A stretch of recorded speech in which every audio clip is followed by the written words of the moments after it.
అదృష్టవంతులకి ధనవంతులకి పేరు పేరున ధన్యవాదాలు, కృతజ్ఞతలు.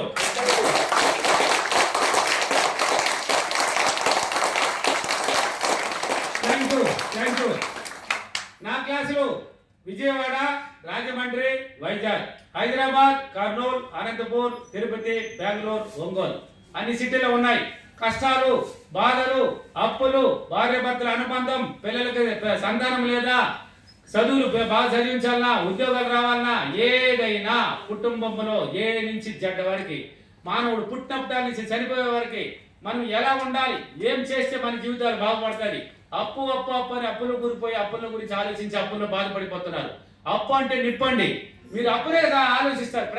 నువ్వు ఏదైతే పదే పదే ఆలోచిస్తావో అది నిజమవుతుంది, దాన్నే పట్టుకుంటుంది. నువ్వు అప్పుల గురించి ఆలోచిస్తున్నావు, అందువల్ల అప్పులు కూరిపోతావు. అప్పు 10 లక్షలు ఉంటే ఒక 20 లక్షల గురించి ఆలోచించలేదే. నువ్వు ఎనీ టైం 10 లక్షల గురించి ఆలోచిస్తావే, అప్పు అయిపోయినాను. సంతానం లేని వాళ్ళు సంతానం లేదే అని ఆలోచిస్తారు. ఉద్యోగం రాలేని వాళ్ళు ఉద్యోగం లేదని, నాకు ఉద్యోగం రాలేదే. మీరు అంతా నెగిటివ్గా ఆలోచిస్తారు. రాలేదు అంటే ఎప్పటికీ రాలేదు. అది ఎలా పాజిటివ్ థింకింగ్తో పని అవుతుంది? పాజిటివ్తో చేయాలి ఏదైనా, నెగిటివ్తో చేయకూడదు. కాబట్టి ఏ సమస్య అయినా మనం ఏదనుకున్నా జరగాలన్నా, నీ మాట మంత్రంలా పనిచేయాలన్నా, నువ్వు ఏదైనా అనుకో. నీ జీవితానికి నువ్వు ఏమన్నా నిద్ర లేచి రాత్రి పడుకున్న వారికి ప్రతిరోజు ఎలా ఉండాలి? నీ జీవితం హ్యాపీగా ఉండొద్దా? ప్రతిరోజు ఆరోగ్యంగా ఉండొద్దా? డబ్బుతో జీవించొద్దా? ఒక నవ్వుతో మనం జీవించొద్దా? అది ఏం చేస్తే అది జరుగుతుంది. నిద్ర లేచిందే వాడిపోయిన మొహం వేసుకొని, నిద్ర లేచింది ఒక నిరాశ మొహం పెట్టుకొని, నిద్ర లేచింది ఒక ఏడుపు మొహం పెట్టుకొని జీవిస్తే ఎలా వస్తుంది? మీకు రాదు. నిద్ర లేచిందే. దీంట్లో అన్నాడు కదా రాజా విక్రమార్కుడు, ఏమన్నాడు రాజమౌళి డైలాగ్, రవితేజ అంటున్నాడు, నేను చనిపోయేటప్పుడు నా మొహం మీద చిరునవ్వు ఉండాలి, నా మీసం మీద నా చెయ్యి ఉండాలన్నాడు. వాళ్ళది అంటది, మంది కాదది. మంది నిద్ర లేచింది ఎలా ఉండాలి? మన జీవితం ఒక చిరునవ్వు, ఆనందంగా ఉండాలి.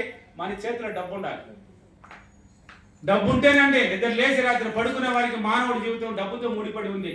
చాలా మంది అంటుంటారు, తెలియని వ్యక్తులు వాళ్ళంతా, డబ్బుదేముందిరా ఈ రోజు లేకపోతే రేపు వస్తుందని వాళ్ళు అంటున్నారు. కాబట్టి ఈ రోజు లేదు రేపు లేదు, వాళ్ళకి రేపు వచ్చినట్టు వస్తే వెళ్తాయి. ఈ జీవితం అంతా మానవుడి జీవితం డబ్బుతో ముడిపడి ఉంది.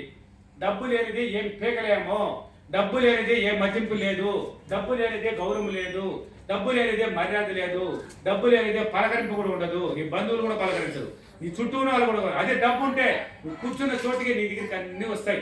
పలకరింపు కాదు, మర్యాద కాదు, గౌరవం కాదు, ప్రతిదీ వస్తుంది.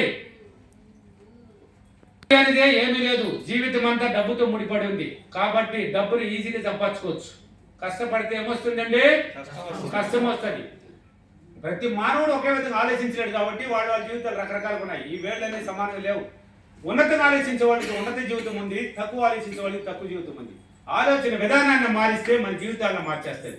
కాబట్టి ప్రతిరోజు నిద్ర లేచేటప్పుడు దూకుడితే లేకూడదు. దూకుడు సినిమా వచ్చింది, దూకేసుకున్నా సూపర్గా దూకి ఉన్నదా అంటే దూకుడు అన్నాడు, దూకింది బాగా హిట్ అయింది. మన జీవితం ఎలా ఉండాలి? ప్రశాంతంగా ఉండాలి. దూకితే ఏమొస్తుంది? ఏమి రాదు మనకి. దూకుడులాగానే ఉంటుంది. నిద్ర లేచింది దూకేస్తుంటారు. లేచి అబ్బా టైం అయిపోయి ఎట్టు పోవాలి అట్ట పోవాలి, అలాగనే పోతుంది ఆ రోజు అంతా జీవితాలు. ప్రశాంతంగా లేచి నీ జీవితం ఎలా ఉండాలి? ఒక చిరునవ్వుతూ ఉండద్దు, ఆ రోజు అంతా ఆనందంగా ఉండద్దా? ఏ పని తలపెట్టినా జయమైపోవద్దా? అది చేయాలంటే ఏం చేయాలి? ప్రతినిత్యం ఎలా ఉండాలి? నీ మైండ్ని ఎలా వాడుకోవాలి? దీంట్లో పూజలు లేవు, మంత్రాలు లేవు, తంత్రాలు లేవు, యంత్రాలు లేవు, చిట్టి తంత్రాలు లేవు, తావికులు లేవు, యంత్రాలు లేవు, ఏ రెమెడీలు లేవు. నిన్న కూడా క్లాస్కి వచ్చిన ఒక ఆయన అంటున్నాడు, సార్ ఇంకేదైనా మంచి ఒక రెమెడీ ఉంటే చెప్పండి సార్ నాకు అనేది. రా ఇచ్చేస్తాను, బలంగా ఇస్తాను రా అని. ఏంది ఆ చెంపదబ్బరి ఇలా ఎంత వేరే మాట్లాడలే. నా మాటే మంత్రం, నీ మాట మంత్రం అని నేర్పిస్తే రెమెడీలు అడుగుతున్నారు. ఇంకా తప్పండి. ఇక్కడ ఏం మంత్రాలు పనిచేయవు.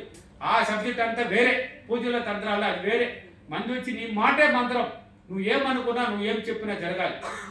రావాలంటే రావాల్సిందే. ఈరోజు బిర్యానీ తినాలంటే బిర్యానీ తినాల్సిందే. ఫీడ్బ్యాక్లో చూడండి, నా ఫీడ్బ్యాక్లో మాట్లాడుతుంటారు కదా, నేను ఉన్నాను అన్నవాడికి ఉన్నంత, విసుమ్మని బాబుని తలుచుకుంటే తలిచినంత పట్టుదల శ్రద్ధ ఓర్పుతో ఉన్నవాళ్ళు. అయితే పాజిటివ్ థింకింగ్ అన్న వాళ్ళతో వాళ్ళకి పనులు జరుగుతాయి. నెగిటివ్తో నువ్వు ఏది ఆలోచించినా ఏ పనులు జరగవు. కాబట్టి నిన్ను నువ్వు నమ్ముకో. లా ఆఫ్ అట్రాక్షన్ అంటే ఏమనుకున్నావు? ఏమి లేదు, సింపుల్. నిన్ను నువ్వు నమ్ముకో, నీకేం కావాలో బలంగా ఊహించుకో, పొద్దుపడతావు. ఇంతే సింపుల్ సైన్స్. ఓకేనా? వీలైతే ఒక్కసారి నా క్లాస్ అటెండ్ చేయండి. వీడియోలు ఇచ్చున్నాను, బోర్డు ఉన్నాయి. వీడియోలు చూసి చేస్తేనే ఎంతో దూరం తీసుకెళ్ళచ్చు. ఇదంతా ఫీడ్బ్యాక్లు వచ్చేదంతా వీడియోలు చూసి చేసిన వాళ్ళు ఎక్కువ ఫీడ్బ్యాక్లు వచ్చేస్తాయి, వాళ్ళు జరుగుతుంటాయి. వాడు మైండ్ని ఉపయోగించండి, ఈ మైండ్కి పనిపెట్టండి. మీ తల లోపల నిద్రపోతుంది మైండ్ మెథడ్ అనేది, దానికి పనిపెట్టండి. దానికి ప్రతినిత్యం పాజిటివ్ పని పెట్టండి. దానికి మంచి పనులు చెప్పించండి, చెడ్డ పనులు నిలిపేయండి. చెడ్డగా ఆలోచించేది నిలిపేయండి, మంచిగా ఆలోచించండి. దానికి ప్రతినిత్యం పని పెట్టండి, అది చేసి పెట్టేదానికి సిద్ధమని ఈ సేవ కూడా అవుతాయి. కాబట్టి మైండ్ని ఉపయోగించండి, ఏదైనా సాధ్యం. వీలైతే ఒక్కసారి నా క్లాస్ అటెండ్ చేయండి. Thank you reverse thank you.